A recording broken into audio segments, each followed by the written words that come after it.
I think Michigan will win the game on Saturday, but what I'd like to kind of go to is Dre, what does an Iowa win look like? Like what would have to happen for Iowa to win the game against Michigan on Saturday?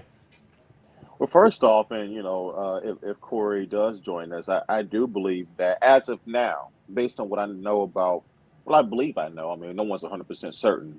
What I believe I know about both teams right now, I actually give Iowa a slightly better chance to win this game than the Big Ten championship, based on what we know about the teams now, and that's because one, it's the first time starter on the road in JJ McCarthy. It is a somewhat hostile environment. Throughout JJ's career thus far, he is extremely talented, but he also has been very loose with the football, and his decision making has been spotty at times. So, an Iowa defense that is very opportunistic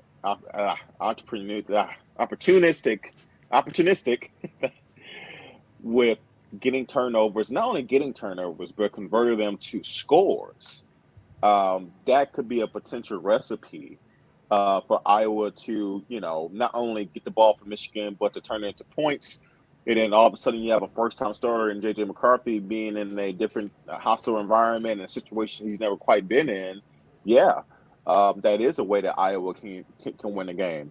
Also, look, one thing that we saw last weekend was, and then Maryland kind of went away from it, but Maryland was able to run the football versus Michigan in spurts. Now Iowa may have a very bad passing game, but can they run the football versus us? Maybe. I don't know if we know enough about this defense to say they can't, right? So I definitely believe there is a opportunity in terms of turnovers on the Michigan side and not being very effective with stopping a run that can give Iowa a slight window to upset us. So I don't think this is a game that Michigan fans should go into as a given. We're definitely the better team. Let me restate that for people who are not hearing me clearly. We are definitely the better team, but there is factors that could allow Iowa to possibly upset us on Saturday. Okay. Mark, what do you, well, regardless of your prediction, but how does an Iowa win? What does that look like on Saturday? So on Michigan Podcast Tuesday, Steve Dace wanted a prediction out of me, and I let him know I don't make predictions on Tuesday. So then he's like, "Can you really foresee Michigan turning the ball over like Rutgers?" So you guys know what the deal was last Saturday, that Iowa's defense again outscored their offense. They scored 2 touchdowns, and they scored 2 touchdowns against a team that barely throws the ball. Like they're uncanny at this, and that seems to me, all three of us know football and watch football all weekend, our entire lives, and defensive touchdowns are rare. So if it was any other team in the country, I'd be like, well, you can't count on that. And of course they can't count on that. They But did it last year too, reason, Mark. what's that? They did it last year too, though, Mark. Oh, I was going to say they have the Yeah. most interceptions and turnovers caused for 20 years. So this is obviously something they do all the time. So you make a good point about JJ. Like, I think he's elusive and dangerous in the open field. Like when he makes a decision like, hey, he's back to pass, he sees a gap in the pass rush, boom, take your 8, 12, maybe turn it into 30 yards. But this dancing around in the pocket with the ball hanging out here, like that Iowa defense is trained to strip sack, knock it out of his hand.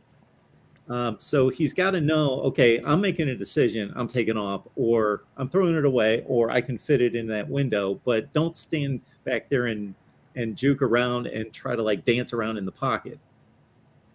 Yeah, and I agree with both of your points.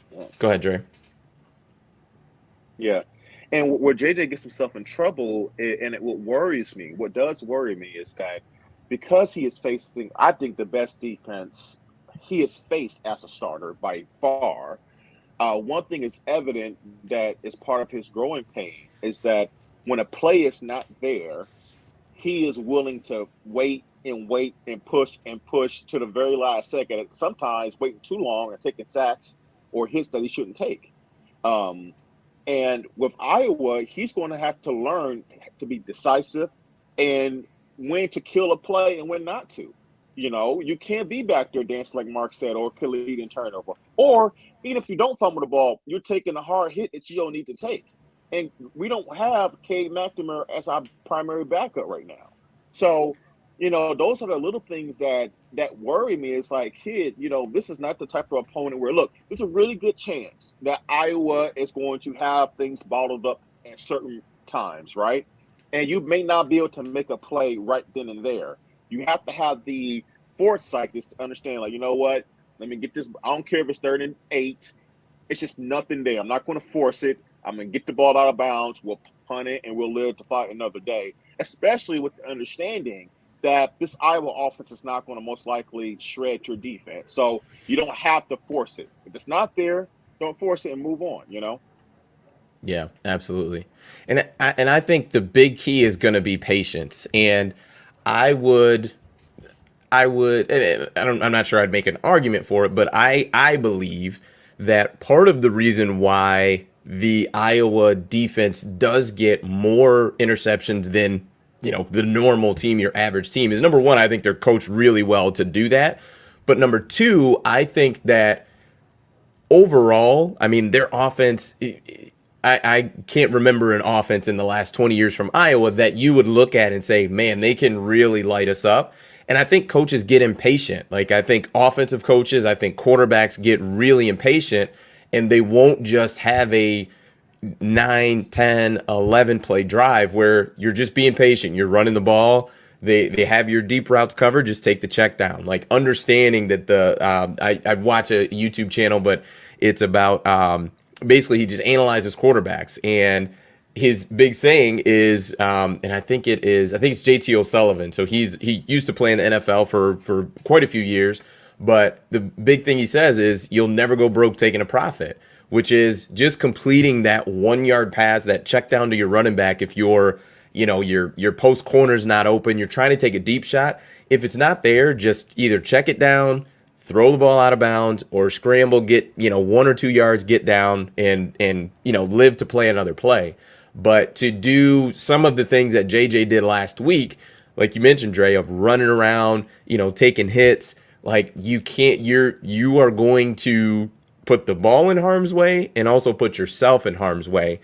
And I can imagine it's a difficult transition, because my thought would be, ever since JJ has been playing quarterback, whenever that was, whether that was peewee, middle school, high school, he has always been able to do that and get away with it, no matter what. I can't imagine him being in middle school and not being one of the fastest kids on the field. So I can understand it where you have that habit of doing it. And I would imagine a guy like Kyler Murray is probably pretty similar. Like, I've always been able to do this. Like, you can coach me all you want, but this has been my habit. This has been my bread and butter. But Kyler Murray's a freak athlete, he is.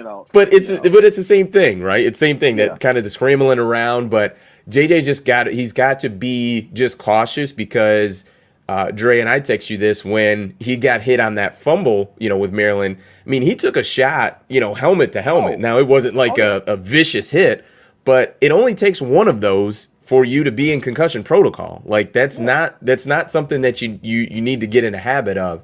But if he can look at that film from last week, if he can improve and really just be patient, just take what the defense gives you, because there's going to be someone open.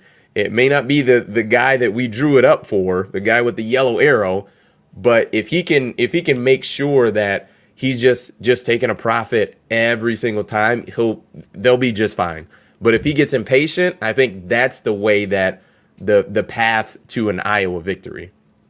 And also, he has to work on his touch, and I'm not worried about it long term. I believe a lot of the overshots that he had last week was due to this lack of repetitions. I think he was maybe a little bit too amped at times. I do believe he'll convert more of those long shots down the field. But it's going to be a good test, because look, Iowa's going to try to bait him. They're going to try to bait him into throwing turnovers. And if I had to place a bet or guess, I would assume he probably has one turnover this game.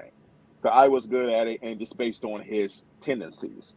I think that's who's JJ was going to be. I think JJ is going to be, when his career is written at Michigan, he's going to be very exciting. I think he's going to have really good success, big time stats, but he will have his share of turnovers. I think that's the type of quarterback he is.